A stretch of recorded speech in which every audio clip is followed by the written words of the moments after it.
This week, CBC News is bringing you a special series called Gearing Up, about all the behind-the-scenes work going on in the lead-up to the 2010 Games.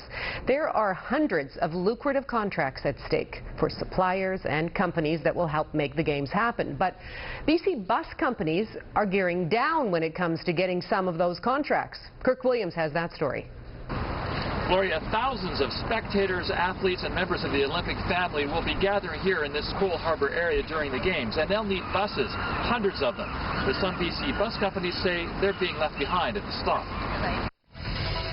For 3 decades, Brendan McCullough has been in the business of moving people around. One of his highlights was providing transportation during the Calgary Olympics.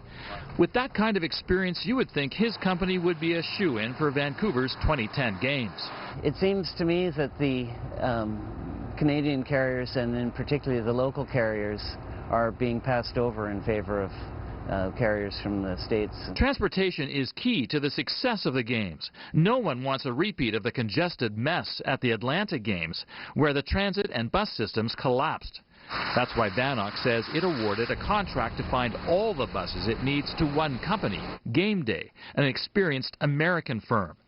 Motor Coach Canada represents the coach industry and says Canadian drivers weren't allowed to work in Salt Lake City during its Winter Olympics, so it says Americans shouldn't be able to work here if there are Canadians willing and able to get behind the wheel. What we've insisted from day one, and which is the law of Canada, that the Canadian drivers and Canadian drivers must do the work while it's a point-to-point service in Canada, and that's the same law as in the U.S. The Canadians have complained that Gameday canceled signed contracts and signed up American drivers and carriers first. There's a lot at stake. A bus with 2 drivers can charge $1,800 per day, and 30 days of Olympic work comes at a slow time of the year for the industry. Canadian drivers also have experience driving in Canadian weather conditions, while their American drivers from the South may not. I had a phone call from a Texas operator who's sending 20 coaches, and he was wondering if he needs to put winter tires on. Gameday says some Canadian firms didn't get picked because they missed the deadline. VANOC says they may still get another chance.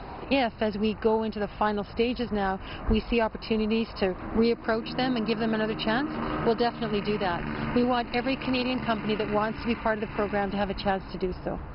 Okay, Kirk, so how is VANOC going to give Canadians another chance? Well, today, VANOC and Gameday and Motor Coach Canada all gathered on a conference call, and they agreed that at this point there will be 1,000 buses. 2/3 of them will be American buses, 1/3 Canadian, but at the end of next month, they'll have a better idea, and there may be a need for even more buses, and that's when Canadians can get another opportunity. Kirk Williams reporting live from Cole Harbour.